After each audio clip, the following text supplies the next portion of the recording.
अस्सलामुअलैकुम my YouTube family, कैसे हैं सब। उम्मीद है कि ठीक ठाक होंगे। आज हम बनाएंगे चिकन रेशा शामी कबाब। जी हाँ, बिल्कुल चिकन से भी रेशेदार शामी कबाब आसानी से बन सकते हैं, बल्कि आपके बच्चे और आपके हस्बैंड तो आपकी तारीफ़ें कर करके नहीं थकेंगे। तो आइए स्टार्ट करते हैं। बिस्मिल्लाहिर्रहमानिर्रहीम। ये इंग्रेडिएंट्स हैं। सबसे पहले ये चने की दाल थी, जिसको मैंने आधा घंटा पहले भिगो दिया। ये हल्दी है 1 चम्मच कुटी लाल मिर्च, 1 चम्मच ज़ीरा, 2 चम्मच नमक और 1 चम्मच ही सुरख मिर्च पिसी हुई। सौंफ है, कुछ गरम मसाले हैं, जैसे गरम मसाले में सूखा धनिया है, दालचीनी है, ज़ीरा है, बड़ी इलायची है, ये 3 प्याज थे और साथ में लहसुन। अब ये जो सारे गरम मसाले हैं, इनको हम एक पोटली बना लेंगे, क्योंकि ये जब आपके माउथ में आते हैं ना, या फिर जब आप दाल को बाद में पीसेंगे तो ये अच्छी तरह पिसते नहीं, जिसकी वजह से मुंह में आते हैं और वो अच्छा नहीं लगता जायका। तो ये जो सारे गरम मसाले होंगे, आप इसको एक किसी भी पोटली में मल के कपड़े में, या कोई ऐसी जिसके अंदर से इसका सफूफ वगैरह निकल जाए, उसको बांध लेंगे इस तरह।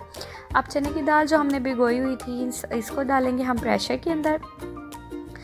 चने की दाल को जो है वो अच्छी तरह आपने धो के जो है ना वो डाल लेना है। तकरीबन आधा घंटा मैंने इसको भिगोया था, तो आप इसको ज़्यादा देर भी भिगो सकते हैं, लेकिन आधा घंटा जो है वो मुनासिब होता है किसी भी चीज़ को भिगोने के लिए। नेक्स्ट, ये जो पोटली हमने गरम मसाले बनाई थी वो फेंक देंगे, और प्याज और लहसुन साबुत ही हम इसमें रखेंगे, क्योंकि ये खुद ही बाद में मैश हो जाएंगे। ये कुछ स्पाइसेस थी, यानी कि मसाले वगैरह जो मैं आपको बता सकती हूँ। इसको आप ना ऊपर नीचे मसालों को अपने हिसाब से कर सकते हैं। अब हम लेंगे इसमें पानी आपने इतना डालना है कि आपकी दाल जो है वो अंदर डूब जाए। बहुत ज़्यादा पानी नहीं कर देना, सिर्फ दाल जो है वो डूब जाए अंदर। उसके बाद हम इसको एक अच्छा थोड़ा सा मिक्स देंगे, और हमारे पास था चिकन, वो हमने सीना जो है वो साबुत लेना है। ये तकरीबन आधा किलो ही सीने का पीस था, बोनलेस चिकन, और आधा किलो ही दाल थी।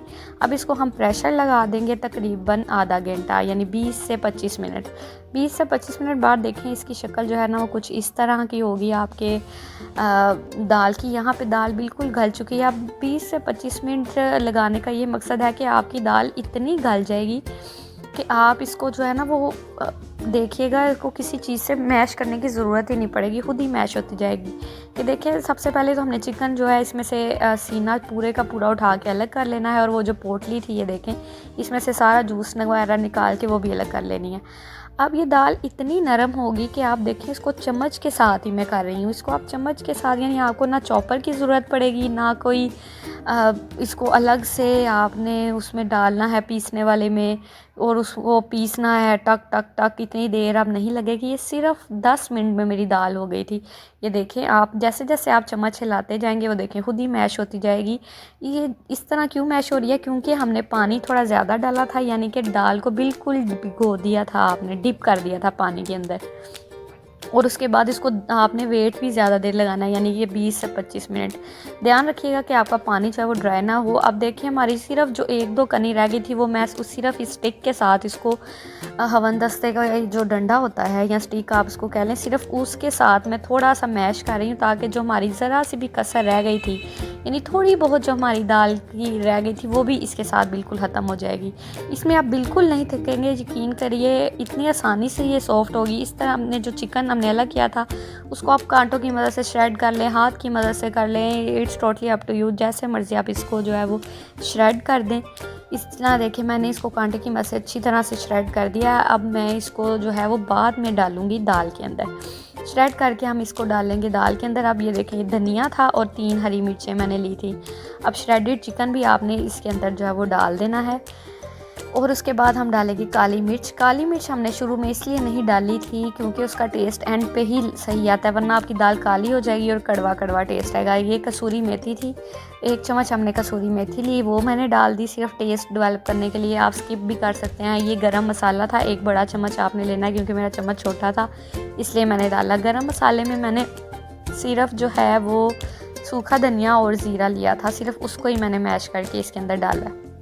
तो ये देखें कितने खूबसूरत इसकी शक्ल आई है। रेशा रेशा कबाब का चिकन का अंदर जो है वो बिल्कुल आपको नज़र आ रहा है कि किस तरह चिकन जो है वो रेशेदार बन गया, और ये इतने मज़े के बनते हैं। यकीन करें कि मेरे हस्बैंड ने ये मैंने बनाए थे, उन्होंने 3 टाइम खाए, लंच में, डिनर में, फिर सैंडविच भी बना के मैंने उनको दिए, उनको इतने अच्छे लगे थे। आप भी इसको ज़रूर ट्राई कीजिएगा और अगर अच्छे लगे तो सब्सक्राइब कर दीजिएगा मेरे चैनल को, लाइक और कमेंट भी लाजमी करिएगा। अगर कुछ पूछना चाहते हैं तो कमेंट बॉक्स में आप पूछ सकते हैं, आई विल डेफिनेटली रिप्लाई इंशाल्लाह। नेक्स्ट ये देखें जी, हमने ये देखें बिल्कुल आपको चिकन के रेशे हुए नज़र आ रहे होंगे। चिकन का लास्ट पे डालने का मकसद ये है कि इसके रेशे जो है वो साबित रहते हैं। अगर आप इनको बिल्कुल शुरू में डाल देंगे चिकन को और चिकन को भी साथ ही मैश कर देंगे तो फिर इतना टेस्ट नहीं आता, और अगर आप चिकन को अलग बॉयल करके डालेंगे फिर भी उसका टेस्ट नहीं आएगा। ये देखें यहाँ पे मैंने सारे शामी जो है वो बना के रख लिया। अब इसको आप इस तरह फ्रीज़ भी कर सकते हैं। आप इसके ऊपर पेपर लें, इसको कवर करें। आपके पास ये पेपर नहीं है, घर में शार्पर इजीली अवेलेबल होते हैं, उसके साथ आप कवर कर सकते हैं, कोई मसला नहीं है। इस तरह आपने इसको कवर करके फ्रीज़ कर देना, चाहे आप 1 मंथ फ्रीज़ करें, ये बिल्कुल भी ख़राब नहीं होंगे। तो देखें इनकी कितनी प्यारी शक्ल आई थी। इसके बाद आपने इसको अंडा लगा के फ्राई कर लेना है। तो जी अगर आप नहीं बना सकते तो मेहमान तो अल्लाह की रहमत है, आ जाइएगा, हम तो खिला ही देंगे। अल्लाह हाफिज़।